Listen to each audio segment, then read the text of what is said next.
So once again, welcome everybody.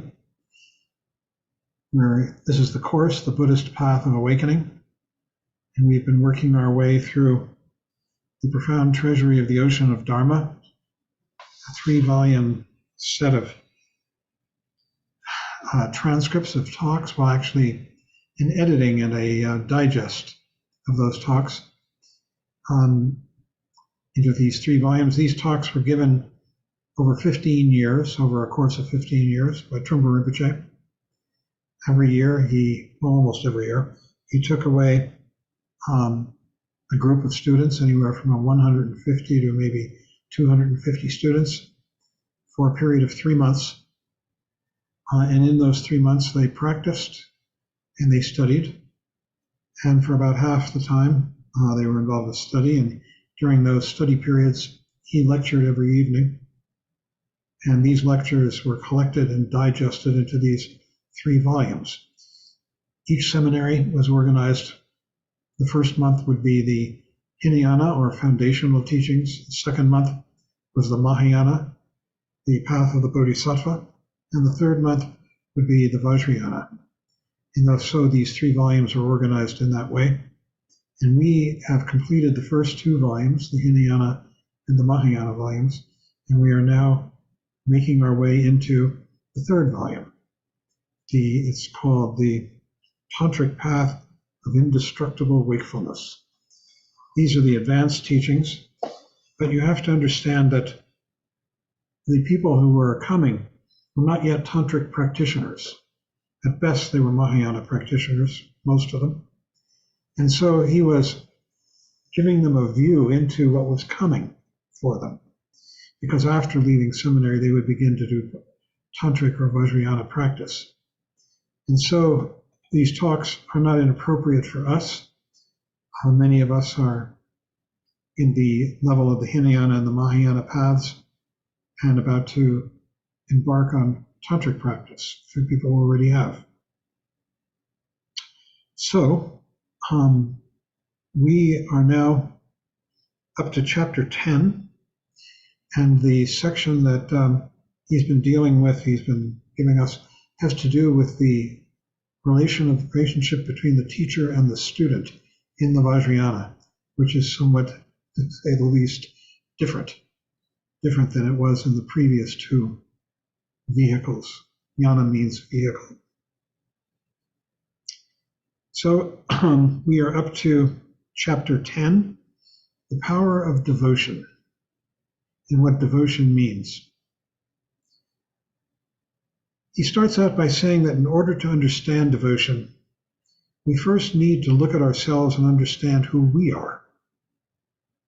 At the Hinayana level, the very beginning level, we are experiencing an abundance of pain and unhappiness, a neurotic lack of self-coordination, he says. This is the Hinayana stage, the beginning stage of the path. And it's what motivates most people, if not all, to enter the path, is the pain, the suffering of confusion, samsara, it's called, unenlightenment. In the Mahayana, which is the middle stage of the path, we find that we are in an abundance of fixation. And by fixation, what he means is that we believe in I and other. And I and other are very problematic. They are constantly in problematic relationships of love, hate, indifference. Those are the 3 basic relationships. If you and other are in a love relationship, you want to draw closer together. If you're in an anger or hate relationship, fear, you want to get further apart. And if there is indifference, then you just stay the same distance because you don't care. And these are called the 3 poisons. And this is really what fixations are all about. It's about fixating on oneself, one's own self-importance, and then everything that revolves around oneself, and whether it has a good relationship, a bad relationship, or an indifferent relationship. So he says we are constantly he says we could be liberated by awakened mind, which loosens everything up. Awakened mind here refers to discovering the non-existence, the lack of true existence of I and other, that they are fictions, part of the game that's played to keep the whole drama alive, kind of like a television drama. In the Vajrayana, again, we are in an abundance of neurotic fixations, constantly uptight and self-conscious, he says.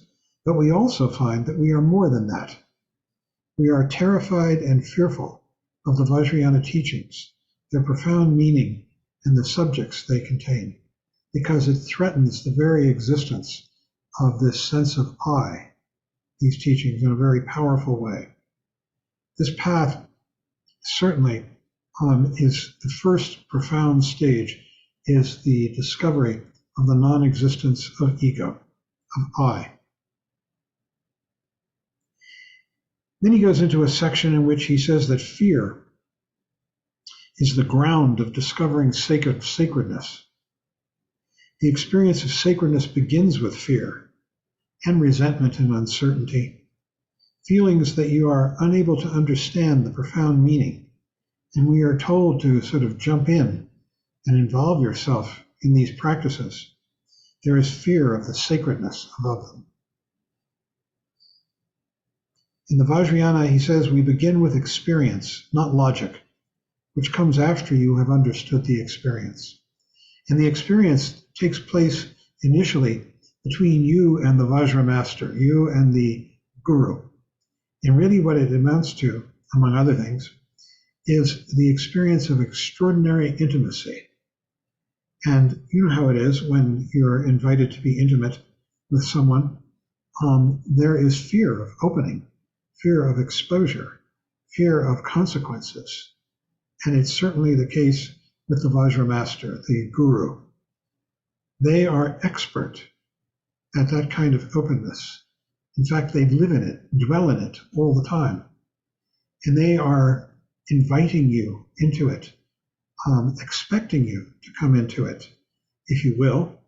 And if you won't, you're probably just going to stay on the outside.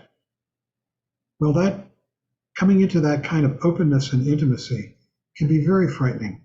I think most of us around Trungpa Rinpoche felt that he could read our minds. Maybe not literally, or maybe literally, some people. And I always felt, as I said earlier in another talk, that he was, when I ate dinner with him, he was passing me the salt before I realized I wanted it. He was so sensitive to the nuances of one's behavior and personality, and seemed to see right through you. It was very difficult to lie or to be dishonest in front of him. And if you did, it could be very uncomfortable. He says, once you have given into the fear, it becomes an encouragement, and you develop reverence for the Vajra master who actually created the situation and the experience. Because when you begin to go through that fear and you experience it and open, it's opening into a new way to be with another human being. And especially, it's a calculated way to be, that the Vajra master knows how to do it, wants to do it, wants you to do it, and is sitting there waiting for you. He says, it is the Vajra master who knows the world as it is and teaches you to see it. Because when you begin to come into that intimacy with the Vajra master, the world changes. You're stepping into a different way of being, and the whole phenomenal world is somewhat transformed, becomes much more vivid, luminous, and meaningful. So in order to become devoted students, he says we have to start with terror and awe. With the kind of fear that people develop when they try to begin to have an idea of what the Vajrayana actually means. It's really the fear of losing oneself and of the familiar and somewhat comfortable conventions that cluster around the belief in a self, the conventions, the habits, the ways of relating to the world. He says it is not that the presentation of the Vajrayana teachings is terrifying. It is that the consequences of embarking on the whole tantric journey become terrifying because the world changes. It's the same world in some ways. I mean, nothing, the sweater's still blue, the sound of the voices still has that timbre, and yet everything is somewhat different. He says it's on this basis that we begin our practice, the practice of coming present, of seeing things as they truly are, that we have to be opened by the Vajra Master to enable us to see things as they truly are. And that opening is a giving up of the very comfortable and uncomfortable self that we have been carrying around for so long.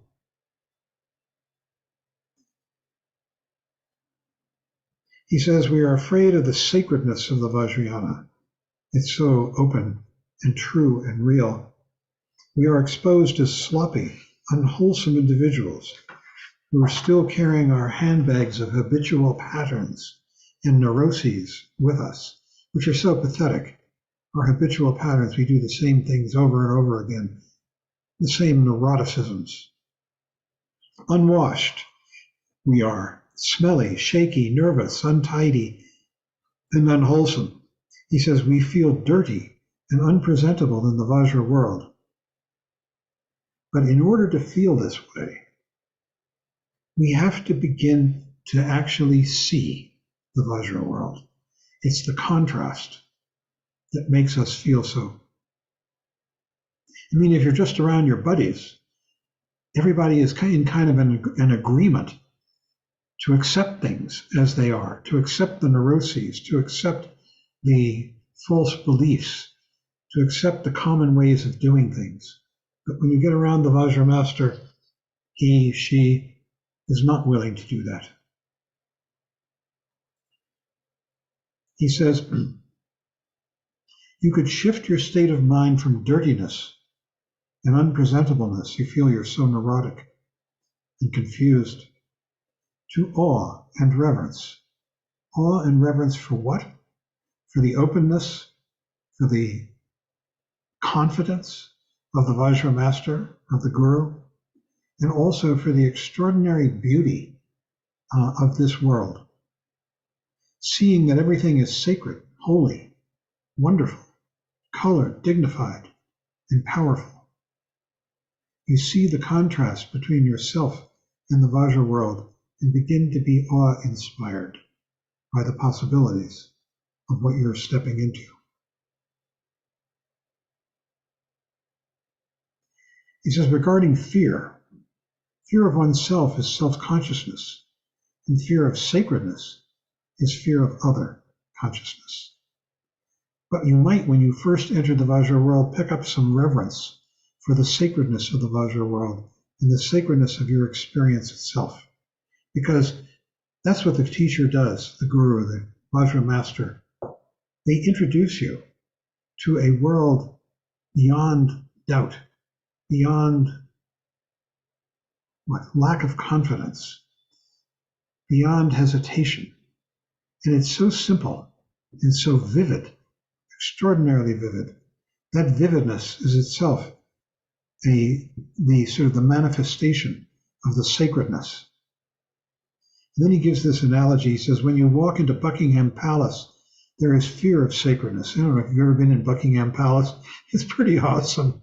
And it's kind of intimidating, the extraordinary beauty and power and size and grandeur. He says, there's fear of this sacredness, which implies oneself and other at the same time, because there's you who's afraid, and there's the other, which is the gloriousness of Buckingham Palace. This sense of sacredness is the key to how you can get further and further into the Vajrayana. And in fact, the further you get into the Vajrayana, the more the sort of the brightness of the sacredness is turned up. It's as though someone were increasing the intensity of the light, turning up the rheostat on the light switch. making it brighter and brighter. Definitely, that's a metaphor, but it's also somewhat of a real description that the Vajra world is seen much more brightly.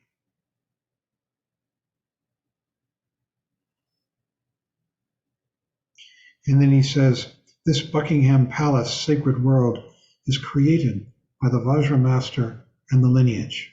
It's the lineage coming through that particular individual to you. And in fact, you are becoming part of this same lineage. You already were at the Mahayana level, but now you're becoming part of the Vajrayana lineage. And then he says, so at this point you might realize that the best thing is to take off your t-shirt and jeans and shower and present yourself naked and clean. That is how you enter the Vajra Buckingham Palace, naked and clean, without your t-shirt and jeans. So in devotion in this case is the fearlessness of coming as you are. That is so powerfully profound. This is the real meaning of devotion. It's not a matter of being sort of slavish and, bending down and kissing the guru's boots, which Trungpa Rinpoche actually hated, and Allen Ginsberg did that to him when he first met him. Real devotion is being willing to come as you truly are and having a conversation or a relationship with the teacher on that basis. And that's the only basis they really want to have a communication with you. Everything else is just polite conversation. He says, once you enter this world, this Vajra world, the world of sacredness, the king and queen and everybody there, the guru, recognize you as a brave guest. They acknowledge that entering this space takes courage and conviction. And there's actually a sense of honor in that, especially in that first time, because there's a fear to overcome, a fear of openness, a fear of exposure, a fear of being truly who you are instead of what you would like people to think you are.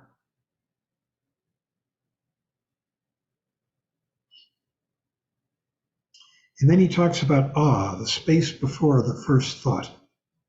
Awe is like this, or right here, now, present. And then a thought comes. How am I doing? Am I meditating? What is this? But in that space before the first thought, there's this awe of awareness. We all experience it from time to time.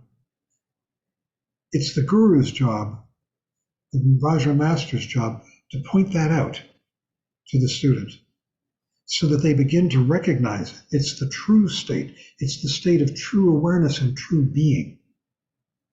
He says, an expression of that wholesome attitude of devotion comes from the space before first thought. See, it's unstrategized. It's not like you're being clever and being strategic. As long as there is a gap of openness, there is no problem. That is what is required, and that's what the Vajra master wants.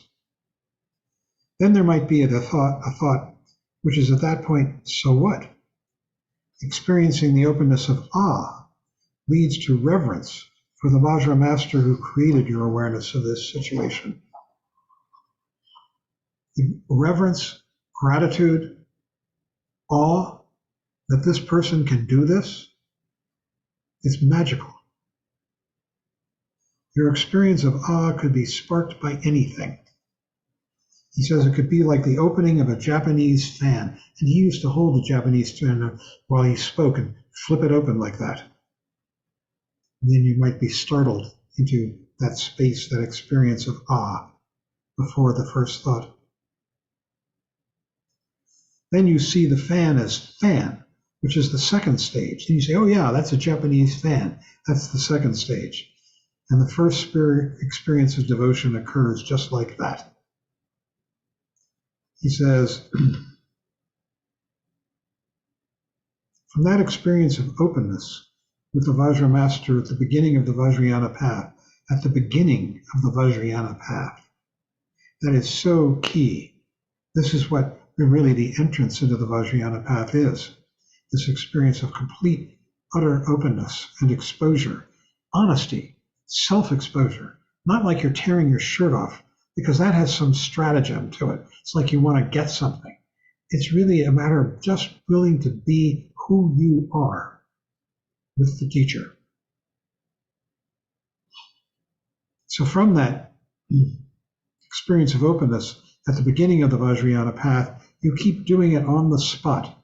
And from that, loyalty begins to develop. And by loyalty, he doesn't mean like you're subscribing, to the US Army or the dollar bill or something like that. What he means is the loyalty is the willingness and ability to rest in openness and complete exposure with this other person. You are loyal to the openness, the awe. You are beginning to share the mind of the Vajra Master. You're beginning to realize that this is the point. You begin to catch glimpses of the Vajra Master's mind on the spot. And you begin to realize that this is the path, the Vajrayana path to enlightenment. This this ability to rest in the present. I want to say this material is very advanced. It's going to calm down in the next chapter. When he talks about the history of the Trungpa lineage, it'll be a lot easier to hang with this. But right now, he's really presenting what it means to be entering into the Vajrayana and the way in which it's accomplished by your relationship with a person who's already there, the Vajra Master. So now I'm going to turn it over to Michael.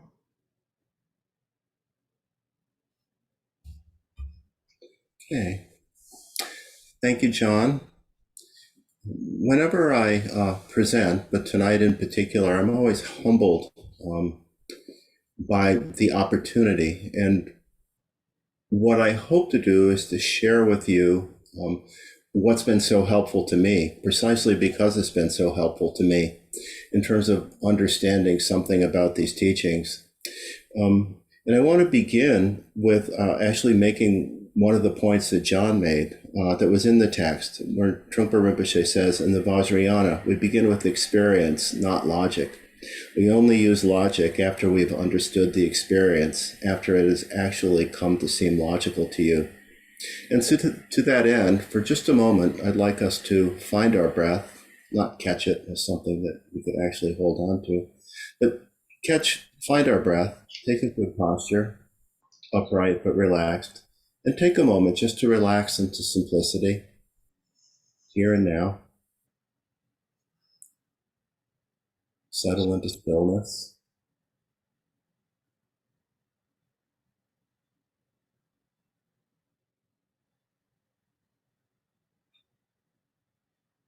And just be fully awake, aware. Just tune into the awareness that's already here.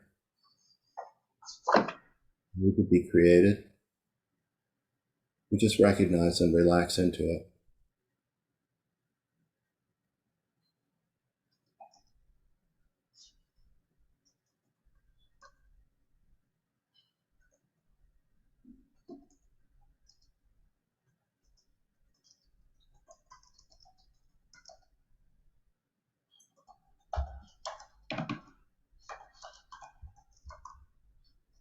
When we're able to do this, when we're able to let go of logical mind, conceptual mind, ego mind, and just simply be present, the world becomes fresh, vivid, clear.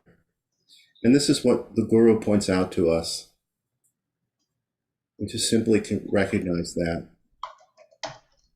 And in terms of understanding what we're talking about tonight and what we've been talking about in the last few weeks, it's really just this experience of present mind, awake mind, inherent wakefulness that is important to recognize, important to come to experience in ourselves.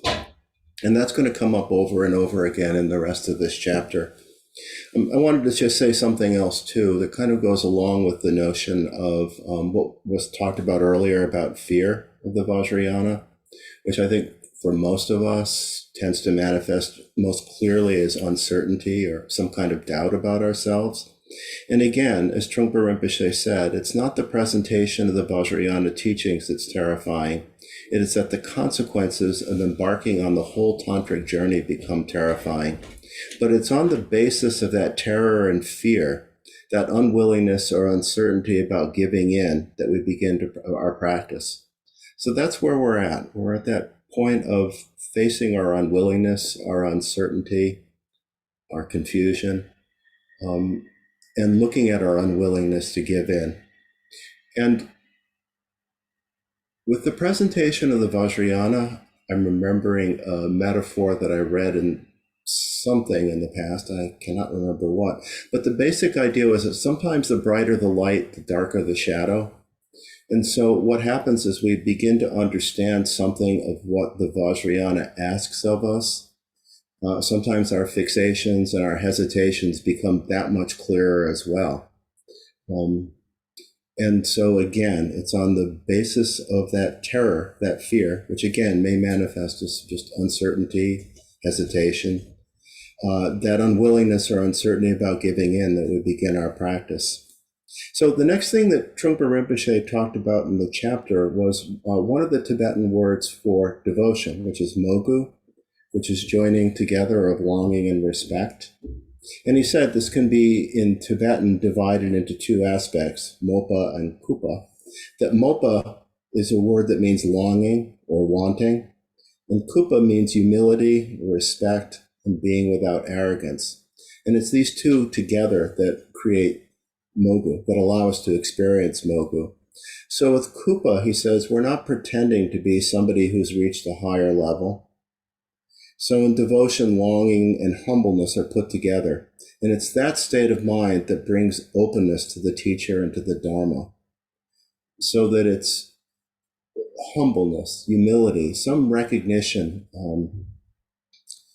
of who we are and what we need to work with that brings about openness to the teacher and to the Dharma. And along with this, there's a passionate longing for the Vajra Master and for the lineage as a whole. And as John said, it's a truly intimate, very immediate sense of longing. Trungpa Rinpoche gives the analogy of two people about to make love who look longingly at each other. And so mopa, he says, is similar to that process of anticipation and longing. And he says, such longing needs to have already been inspired early on by the sense of which we just talked about. Again, that sense of openness, simple relaxation, simple tuning in to our inherent awareness, simply opening up, relaxing, and the glimpse of open mind that we have in moments in meditation practice or in life altogether. He says with kupa, the longing of mopa doesn't become purely an emotional indulgence or demand on the part of either the student or the teacher, so that there's some balance with that. It's not purely emotional indulgence. He goes on to say that the experience of devotion is a type of spiritual love affair, that we're longing to study with a learned and enlightened person, and that in fact it's not possible to study the Vajrayana without devotion, without, again, beginning to learn to let go, beginning to learn to give in, and at least beginning to face whatever unwillingness or uncertainty we have about giving in. That was the basis, he says, that we begin our practice. In my own life, I would say that in particular, my experience of devotion is it's what helps carry us through more difficult moments of practice. As a small, simple example, I had quite a cold after New Year's, and very tempted not to practice, because when you're feeling sick, what you become aware of is how awful you feel. But I did remember that Trungpa Rinpoche actually encouraged people to practice when they were sick, provided that it wasn't too extreme. And actually said that it's, again, I sometimes wonder what Trungpa Rinpoche said versus what people say he said, which may or may not be exactly accurate. But to some degree, practicing when you're sick is something like what it's like to practice in the bardo, in the state after death. In any case, I tried. And again, with sitting in the beginning, and when you're feeling sick, you feel awful. It's not easy you become, if anything, more aware of how physically uncomfortable, spacey, tired, aching, whatever. But the interesting thing was that staying with it, and again, I think this is devotion that carries us through, become aware of feeling terrible. There begins to be some experience of space around it, and some awareness of attachment to feeling different, feeling better, normal, and beginning to let go of that to some degree. So the result was, I still felt terrible, but there was some space with it. There was some relaxation with it. And again, it's devotion that carries us through. It's devotion that carried me through loneliness on solitary retreat. It's devotion that carries us through the discouragement sometimes of the back and forth that we experience, sometimes being awake and then finding ourselves caught up in confusion again. It's devotion that helps us face whatever we have to face in terms of our practice, our boredom, our ambition, our discouragement. So devotion's important in that sense, and just helping us carry through. And what devotion means, well, we'll come back to that in a minute. But again, it's that longing to connect, that longing to be with, it's a sense of true appreciation of the Guru. Trungpa Rinpoche then, in carrying further this notion of beginning with the spiritual love affair, gives us two more analogies. One is from the traditional verse in the Tibetan, rot meets bone. And the verse that he quotes is, when you intensify devotion in your heart, rot meets bone and insight, and the ultimate lineage blessing is received. And he says, lineage is the rock, connection that we have to the Guru, and all of the teachers before, all the way back to the Buddha, Sakyamuni Buddha, is something that his awakening that's carried forth from teacher to student, right up to us here and now. So the lineage is the rock, our practice is the bone, and he says the two agree, the two come together. We're planted properly and completely in our practice and discipline, so that there is no frivolity. And then the other analogy that he gives is driving an oak peg into hard ground. And again, he says the sense is that our entire core is entering another entire core, that we can't take it out. It's so solid, so real, so ordinary, and so tough.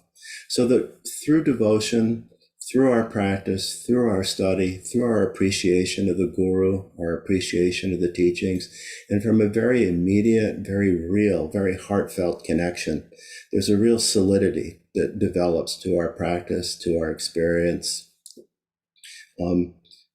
that we become increasingly able to recognize and, more importantly, identify with our true nature, our innate awareness, not as theory or concept, not as logic, as he said before, but as actual experience.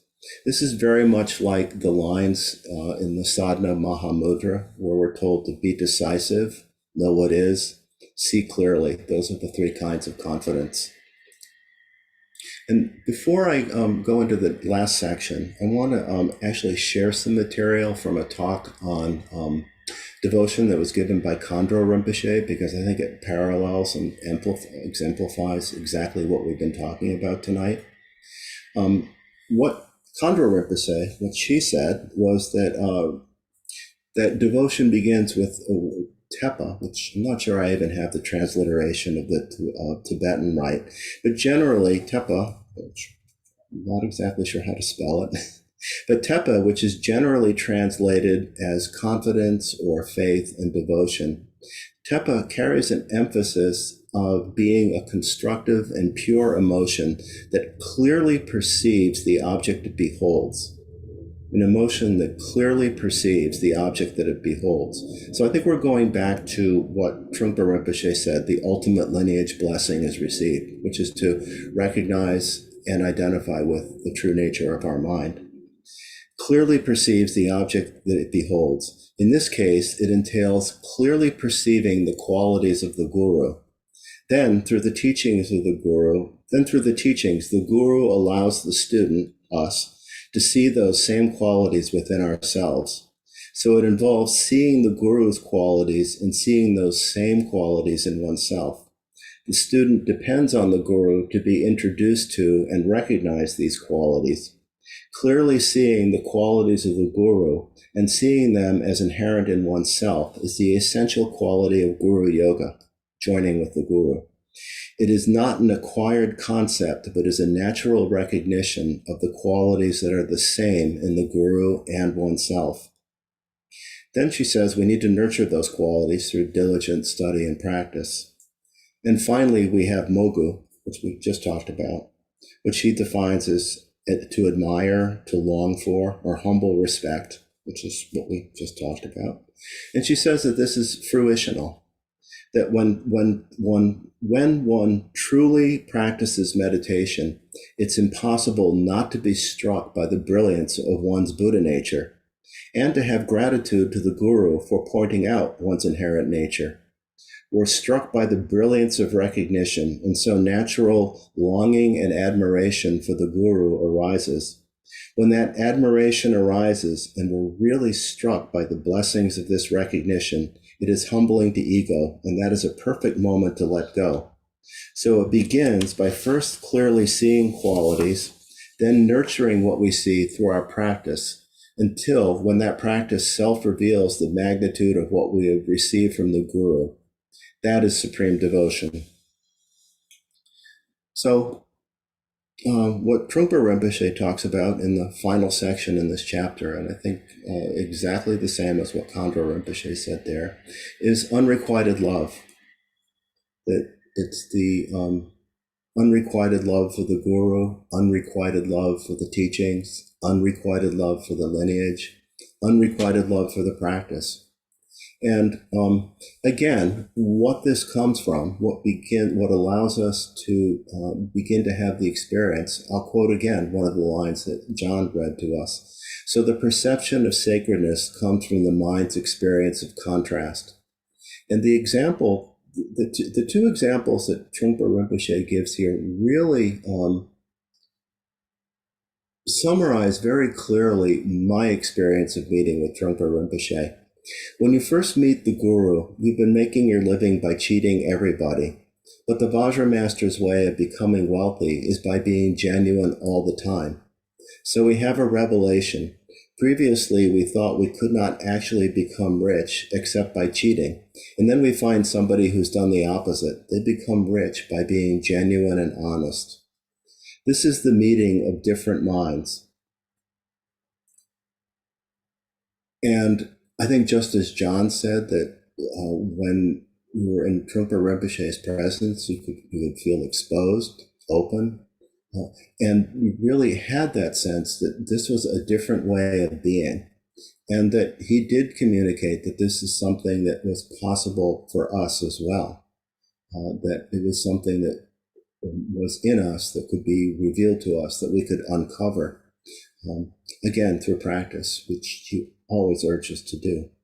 This is the meeting of different minds. And he says the product, and in terms of richness, not necessarily in terms of money per se, but more the richness of life, the richness of possibility, the richness of immediate experience, the richness of actually being in the world in a very direct, honest, full way. That's what we're talking about here. So I don't mean that when I met Trungpa Rinpoche, I thought, oh, this is the way I could become materially wealthy, but fully wealthy in terms of experience of life. And to the extent that I've been able to understand what he taught and practice what he taught, that's been my experience, with many ups and downs and kinds of issues in between. Still, what he goes on to say is the product of kleshas, which is our search for pleasure, meets with non-dual wisdom, and we're shocked to find out that by being genuine, we could become wealthy. We could experience this richness. That's the starting point of the explosion. And he says, usually, according to our ordinary concepts, if we don't cheat, in other words, if we're not somehow manipulative, trying to control situations, being not fully open to the world, holding something back, living in our cocoon, however we want to think about it. If we don't cheat, we feel we'll end up with nothing. We never think that anybody could get rich just by being rich in their natural state. But earning wealth from a Vajracharya's point of view is entirely different from our way of becoming rich. He says that our lifestyle and our values are normally, our lifestyle and our values are always based on either making love or killing. And in between these two activities, we get confused and fall asleep. So in other words, so long as we're caught up in ego and ego's deceptions, we're always involved in passion, aggression, and ignorance to a greater or lesser degree in whatever we do. Then we're confronted by somebody who seeks happiness in some way other than that. That by being bored, by just sitting, by just being, by not resorting to any form of entertainment at all, but just remaining like a statue. And it's mind-boggling. We begin to realize that it's actually happened, that it's actually possible, and it's turned out to be much more powerful than we had expected. It's much better than our ordinary version of business. And then this is where it comes in. It's a question of seeing the contrast. We're shocked, then amazed. We begin to feel doubtful about ego. We resort to memory, but memory is a collection of bad news and insults. And he says with this, we actually begin to feel a sense of renunciation, or actually even revulsion. We begin to realize how much time we've wasted, how much harm we've created for ourselves, how much harm we've created for others. And there's a sense of revulsion. And that this is not in any way self-hatred, but it rather becomes a bank of energy that allows us again to develop further in our practice. He says, when the meeting of two minds happens, the residue may be that the student falls completely in love with the mind of the teacher. Again, we recognize the guru's qualities, and we appreciate that the guru points out or allows us to experience that these same qualities exist in us. Perhaps unrealized, perhaps covered over to a large degree, but still we begin to get a sense that we have this possibility in us. So he says there's a feeling of unrequited love. It's healthy, it's the path, that it's not a rejection, but a path together with the Vajra master. And he says this is actually even true in the Hinayana, in quotes from the Sutra of the Recollection of the Three Jewels, where which recites the many attributes of the Buddha, as well as the Dharma and Sangha. But in particular, one line says, one never has enough of seeing him, never has enough of seeing the Buddha, that there's a hunger and appreciation for this giant world, this wonderful world. And he says this hunger is absolutely good. Again, it inspires us further in practice, inspires us further in being willing to give in, to let go, to open up. And then he concludes the chapter by talking about his relationship with his own teacher, Jamgon Kongtrul of Sechen, and says it's very sad and real. And he says it becomes even sadder because the teacher becomes very lonely.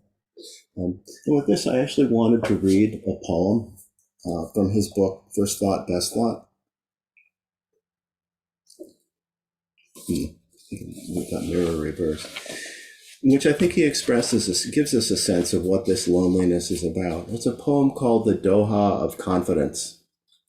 As I look constantly to the great eastern sun, remembering the only Father Guru, overwhelming devotion blazes like a bonfire. I, Chuki Gyatso, remain alone. Having been abandoned by my heart friends, though my feverish mind feels great longing, it is joyful that I am sustained by this great confidence of the only Father Guru and the great eastern sun. Having seen the beauty of the mist covering the mountain, the pines moving gently in the wind, the firm power of rock-hard earth, I am constantly reminded of the splendor and beauty of the only Father Guru and the great eastern sun.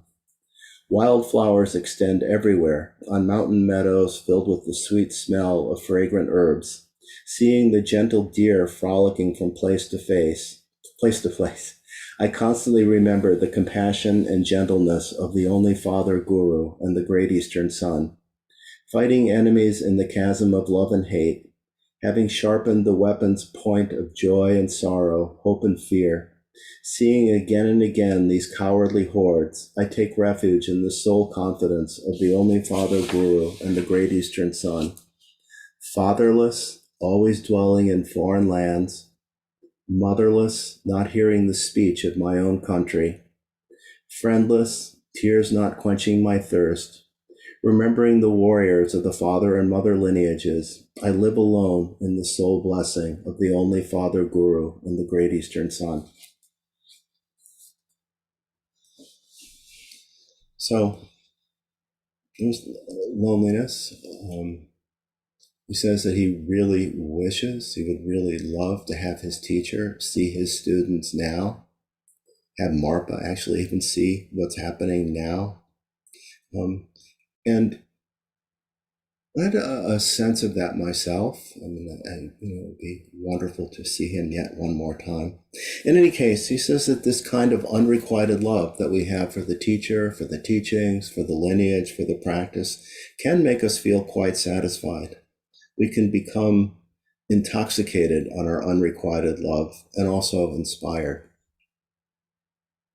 So, and with that, that's what I can come to say.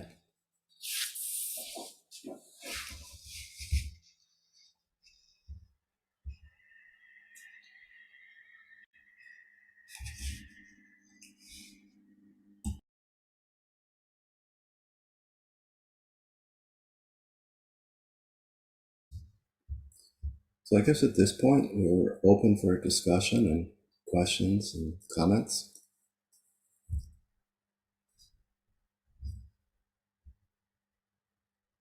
Lane?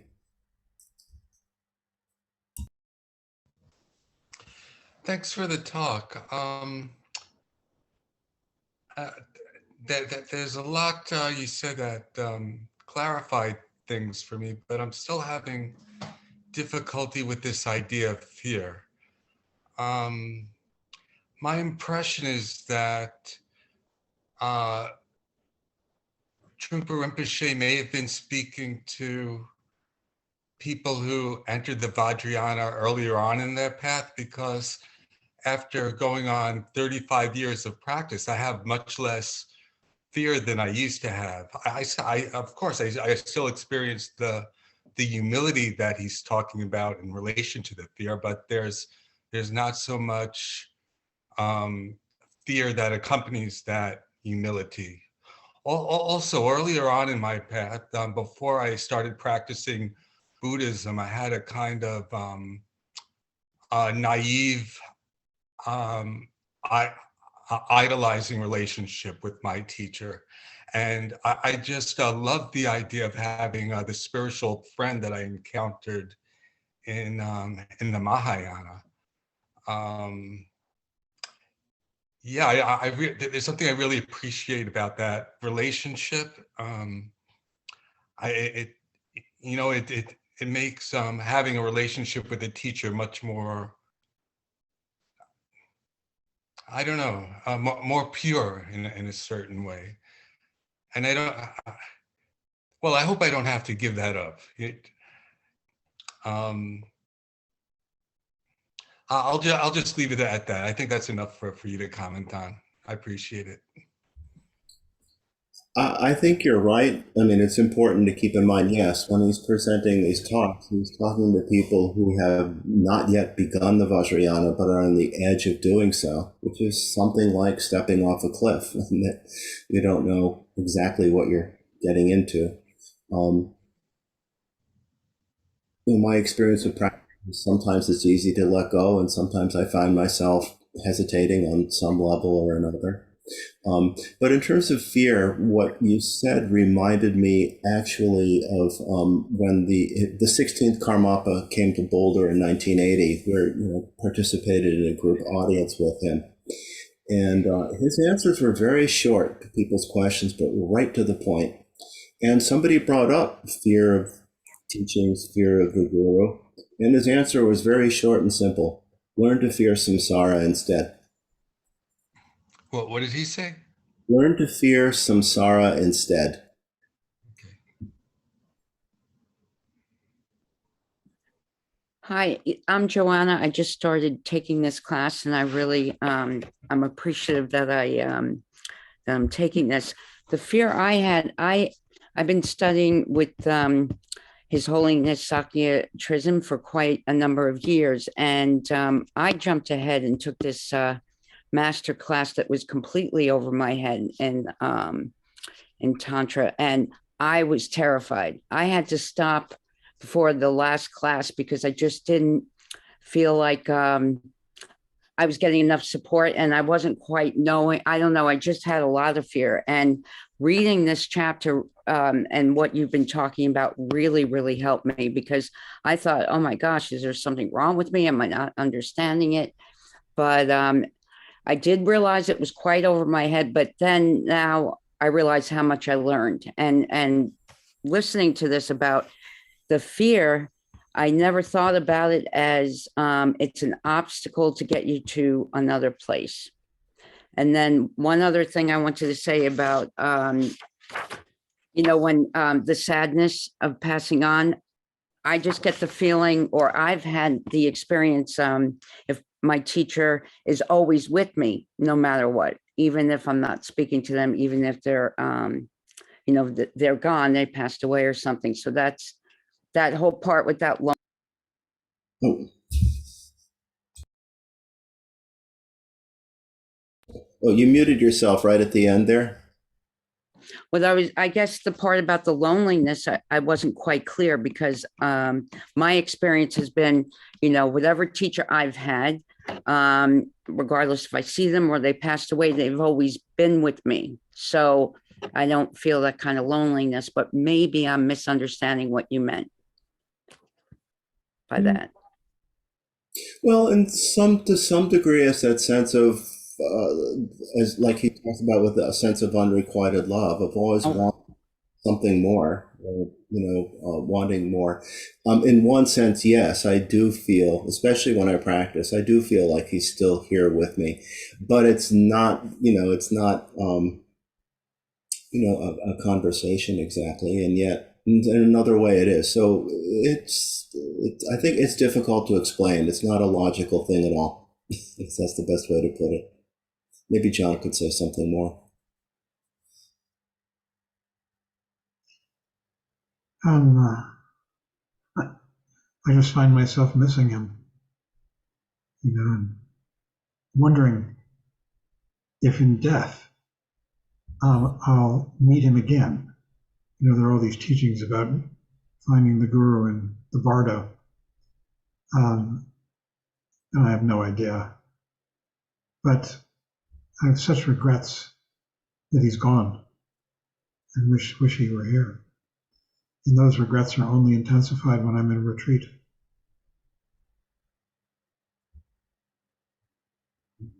Yeah. I would also say that it's when I first heard the Vajrayana, I went to the 1982 seminary, and I first heard the Vajrayana teachings. I understood very little, but I knew I understood very little. I think I have a more of an understanding now. But who knows? In 5 years, I might look back at what I think I understand now and have a whole different idea again. It's wonderful that you're studying with Sakya-Trism so long. Very fortunate. He's amazing. Exactly what you're saying. I just when I'm just the peacefulness and just being around him, and just I feel incredibly just blessed, and that's it's I can't even describe it, as I'm sure everyone knows for their teachers, but yeah, he's amazing. So Well, thank you for bringing him into the room.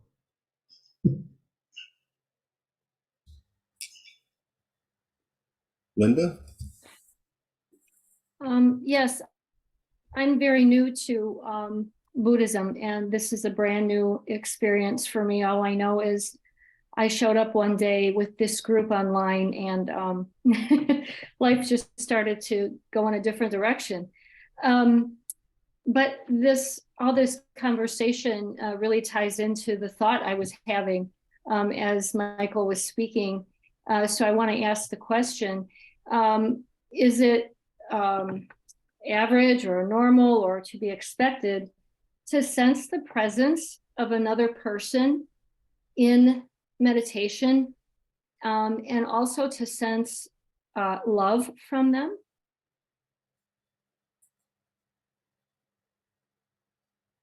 Whoever it is, I can't describe who that individual would be, but it is the presence of another individual, of another person. Is that something that meditation is the result of meditation? Or is that something else? I think it's just an experience that comes. Meditation can bring up many experiences. And what you do is you see it, you appreciate it without grasping to it, and it will probably go and be replaced by another experience at some point. But it's fine. Michael, do you have anything more to say about it? Um,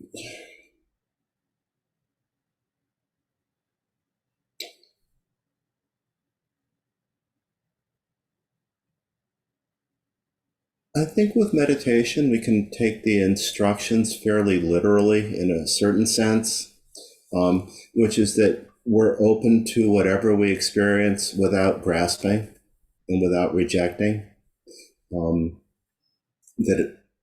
What happens, things become a problem in meditation practice when we do hold on. I think Suzuki Roshi said, whenever there's a problem in meditation, it's because there's a gaining idea. There's something we think we should be experiencing. So yeah, I think so long as there isn't an attachment to any particular experience, then it's fine. Whatever we experience is fine.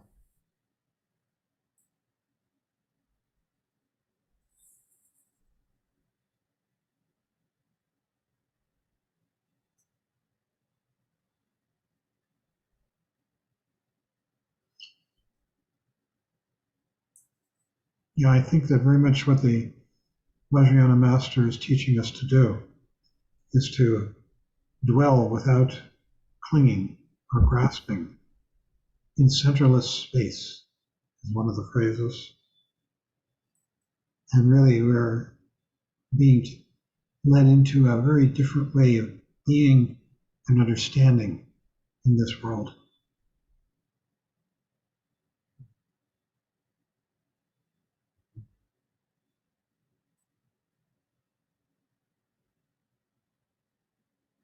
It seems to be kind of a conversation stopper.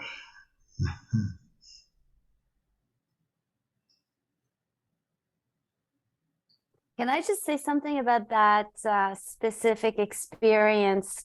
I don't know if I would treat it like any other experience. It's here Linda was mentioning a loving presence, and something about that seems special. And I'm not saying that it should be sought after or grasped, or that would become the point of the meditation, but it has to be, we have to do justice to that. It's a spiritual experience, and I think there's something magical about it, and I don't think it's totally inconsistent with the Vajrayana.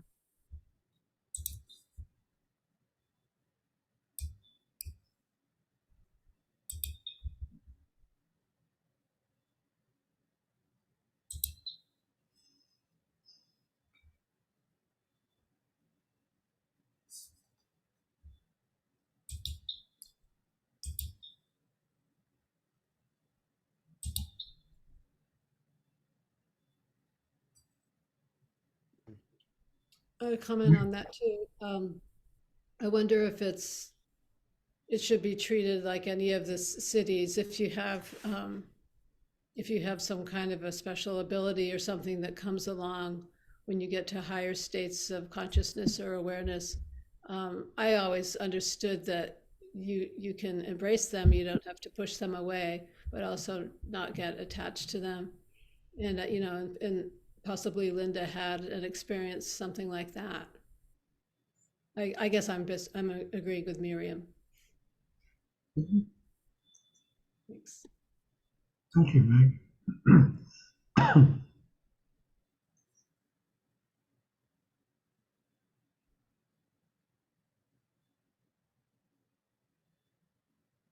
A lot of people are looking, it's like they're stopped. Philip, you have anything to say, or Dan? Okay, I'll go, Joanna. I think meditation is very individual, and I think I've struggled with that for a long time. Like if I am meditating correctly, or I have a very spiritual experience one day, and then it's up and down. But what I was taught is it's a deeply private experience, and everyone goes through their own kind of process, if that makes any sense. Does indeed.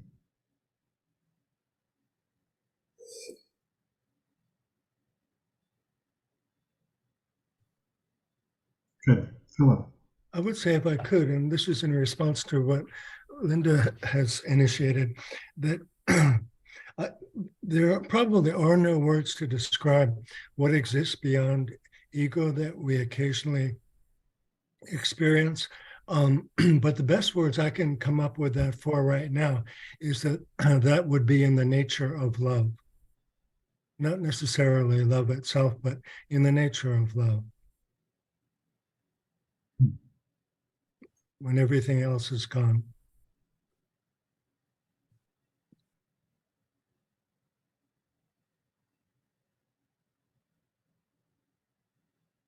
Thank you, Philip.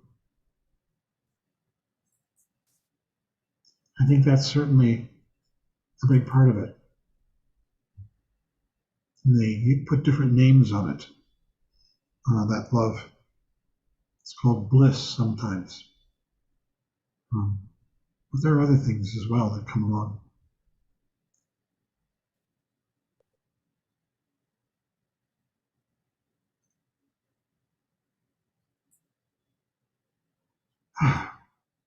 Mark? Oh, hi. Yeah, I guess what we're really talking about is the essential aspects of our meditation practice. And in the moment, we kind of accept everything around us, and it's luminous and perfect in the moment. And in a way, I think it also is acceptance of ourselves and that feeling of love that we give and that we get. And I think that's what I feel. I think it is genuine. First of all, is a relief of not having the neurotic thoughts and just being in the moment. But there's also acceptance of the world around us and of ourselves.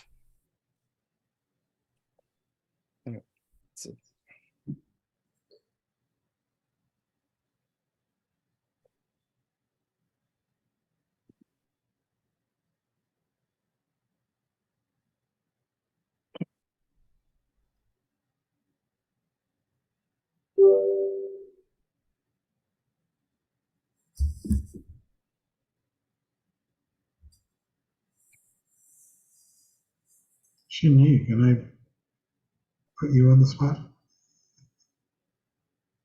Sure, except that I don't really have a question. Not a question, but maybe a comment.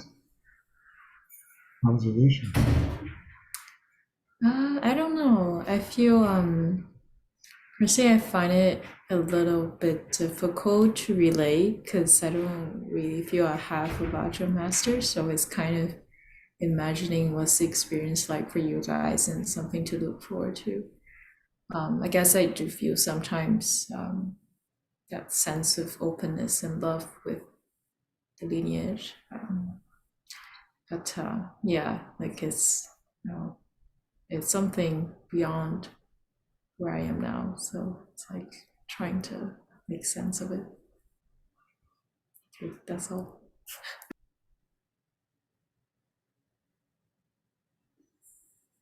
Thank you.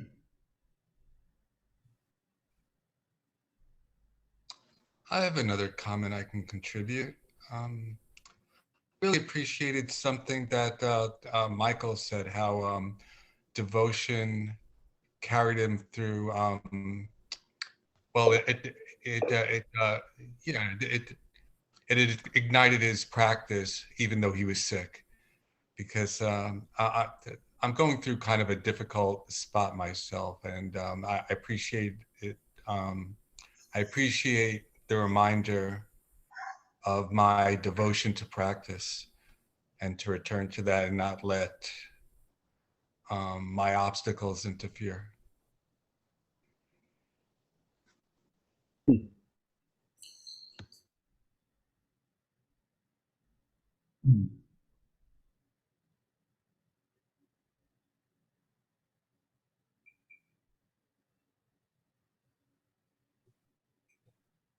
Val?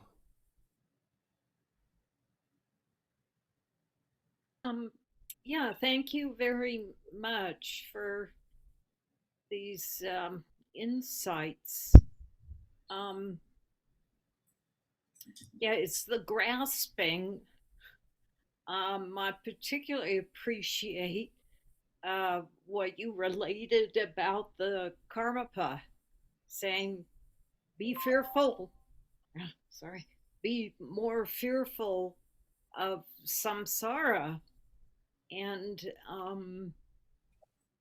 grasping is definitely painful. I think more often it's, for me, it's freedom in letting go. And as you've been saying, as we've been talking about these last couple of weeks, jump off the cliff, we're not going to hit bottom. Maybe. See, I'm still fearful of samsara, of hitting and feeling pain. Sometimes I just have to act as if. Right? Freedom. Oh, even if I'm just telling myself in my head, sometimes it works. Just, oh, okay. But it does not come easily. And I don't know if it would come more easily if I had a guru, a Vajra master. So more devotion, more steadiness on the path, practice. That's all I wanted to offer. Thank you. Thank you. Miriam.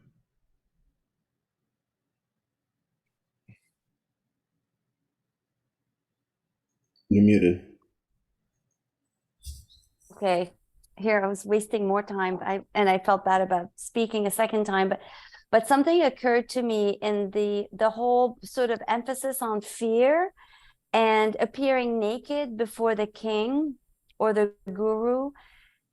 And it seems to me like the way I understand it now after tonight's class is that it must be related to presenting yourself without defenses and acknowledging to someone all those aspects of yourself that you might have kept hidden or that you didn't want to even recognize for yourself, or that, you know, are taboo for you. I mean, that takes a lot of courage and it's difficult. right? To appear naked, as in all of you, all of, you know, what you might have considered desirable and less desirable, and to be able to see ourselves in complete transparency, I think is scary. So maybe that's part of the invitation that could be bring fear, because until you look at those dark aspects, you have no clue what it is that you're hiding from yourself. And to come out clean and open is frightening. So anyway, that's just my thought after tonight's class. I think that's exactly right. And sometimes I have that experience presenting as a teacher. I have that experience sometimes in discussion group where, I feel like my presentation is, perhaps very conceptual, and I'll hear people being very honest and vulnerable, and it's embarrassing almost. I need to let go further.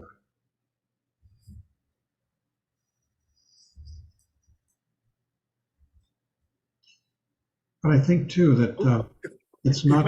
If I could just add to that, it's not just leaving behind the dark aspects, but also all of our successes and our credentials. A couple of weeks ago, Rinpoche was saying how important it was to present without any of that stuff that had worked for us for decades and decades, and that we could be proud of, but it just wasn't appropriate here.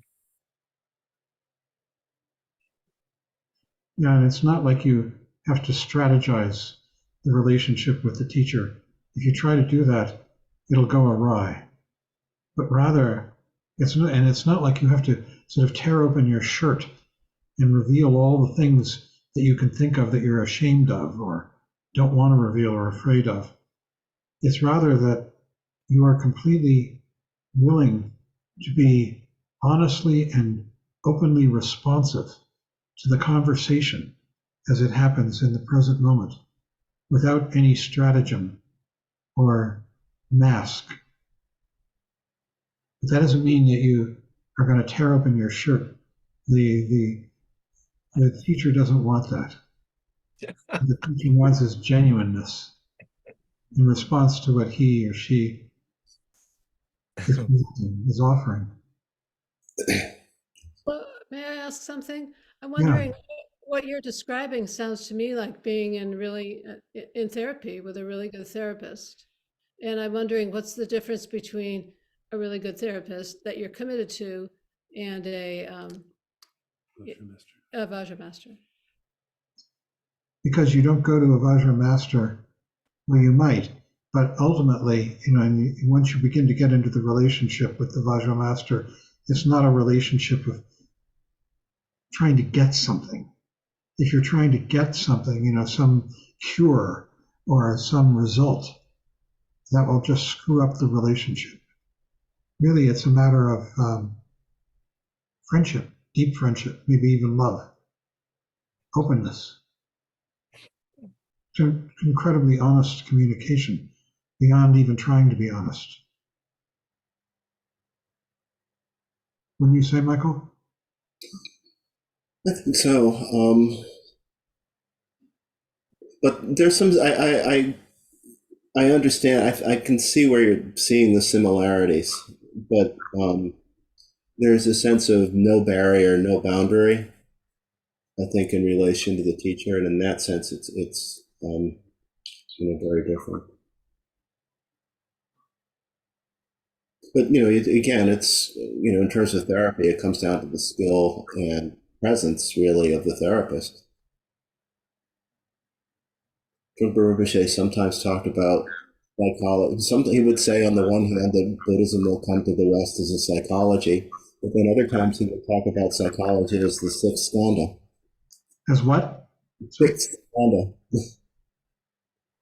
In other words, we have the five skandhas that lead to that are ego. But he said sometimes psychology could almost be a number six, another skandha on top of that, because especially when psychology gets into becomes too past focused in the sense of trying to find something to blame and then solidifying some ego or identity around that.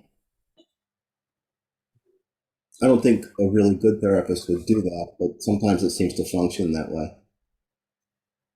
If I could add something to that I think is related, just quickly.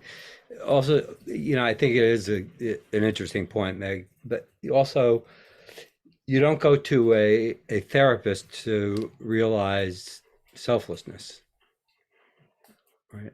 That's not what you're looking for help with. There is a similarity in terms of bearing the soul, maybe, and maybe in therapy, just as in maybe with the Vajra Master, you understand the paradox that fear of rejection and presenting yourself in a certain way only leads to more feelings of emotional isolation. And I think that's a big part of this. I'd also say I think a good therapist would try to mirror your sanity, but their ability to do so depends on the degree of recognition they have of their inherent health, their inherent wakefulness. So to the extent that there's still some holding back, it's not the same as the relationship with the Vajra Master. Maybe that's what I meant by no boundary, no barrier. Yeah, and the relationship with the Vajra Master, you're not going to this person to fix you or cure you of some ailment or problem. Rather, you're going to have a true, very, very true, open relationship. And that becomes, if there's a lesson in it, that's the lesson. But the Vajra Master is really, I think Trungpa Rinpoche abhorred the idea that he was being treated like a doctor, Although that analogy is used sometimes. The guru is a physician.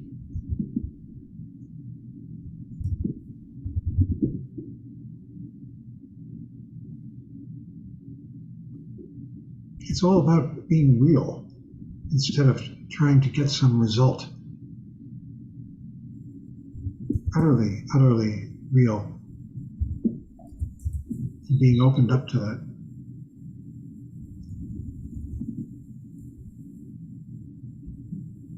Kurt.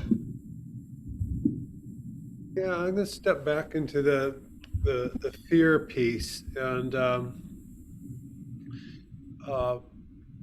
as I was contemplating that, it's started realizing that there is this underlying fear that I'm carrying as we've got to this point, and I almost sense that it's came up in the last couple discussion groups around we don't have a Vajra Master, and started when I look at that, it's like there's a disappointment that I didn't have that relationship, and then I started realizing that there's a fear of not finding that Vajra Master, or that I'm not good enough to have a Vajra Master. And then as we're talking here tonight, I'm starting to realize that this is the preparation for that relationship. This relationship in this Sangha. I don't know if that sound is coming from me or okay. This relationship with the Sangha, this relationship with the practice, is in preparation for that relationship. That kind of gives me a little solace around this idea of am I going to find a Vajra Master in this lifetime, or am I preparing for the next lifetime, or what? But all that we're talking about here, I'm realizing is in essence a relationship that I feel that is being talked about. Sometimes you just have to go and meet teachers and see if somebody speaks to you or you to them. And the hallmark of a good relationship with a teacher a Vajra master, teacher, whatever level, is open communication. The more open, the better. And that doesn't mean confession at all. It just means genuine, heartfelt love and affection and genuine. And I'm perfectly willing to help people meet other teachers. I have no idea who's a Vajra master. There are teachers out there who I've heard speak and I like them, but it's almost a secret. It depends completely on the relationship and the way your minds open to each other. But there's some wonderful teachers around. Oh, so I'm sorry, Joanna, again. So should I email you to get some suggestions on a guru master? Because I don't know where to, how to go about it. Sure, but I mean, it's just a matter of I'll be giving you people whose presentation appeals to me, but I don't have relationships with them myself. If Trungpa Rinpoche were alive, I would be recommending him above all else. But there are some wonderful people who give great talks. I think of Tsokmi Rinpoche and Mingyur and Ponlop and Zongsar Khyentse and Khandro. Somebody mentioned Khandro earlier this evening. Michael did. She's wonderful. Yeah. Yeah, and you can go meet them, and when they come to your area, and see how it impresses you. I think also Kurt made an important point. We have each other as a sangha to support each other in our practice, that we've encountered these teachings and we've encountered the instruction on how to practice, that we're able to read these books, Trungpa Rinpoche's books, and find them meaningful. That's not insignificant. That's actually quite important. Yeah, I mean, this group of people very much on the path. Each one differently and in varying degrees, but yeah, there's a lot of inspiration in here. On the other hand, we can't become complacent, but but that's just me. I think we're getting near the end. We're going to have it. Yeah, we are. It's 6:59.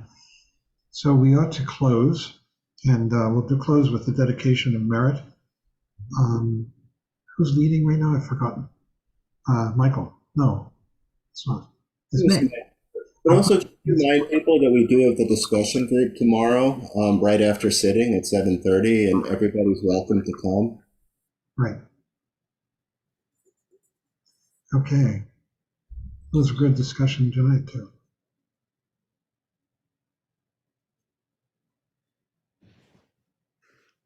We'll close with a prayer for peace, and then we'll dedicate the merit earned by our practice for the benefit of all sentient beings. By the blessings of enlightened and compassionate ones, by the power of my positive actions of 3 times, and my prayers of pure aspiration, may wars, conflicts, epidemics, and all other maladies dissolve in this world, and may the earth and all who live on this earth enjoy the abundance of well-being. May all learn to live lovingly with each other. By this merit, may all obtain omniscience. May it defeat the enemy of wrongdoing. From the stormy waves of birth, old age, sickness, and death, from the ocean of samsara, may it free all beings. By the confidence of the golden sun of the great east, may the lotus garden of the wisdom bloom. May the dark ignorance of sentient beings be dispelled. May all beings enjoy profound, brilliant glory.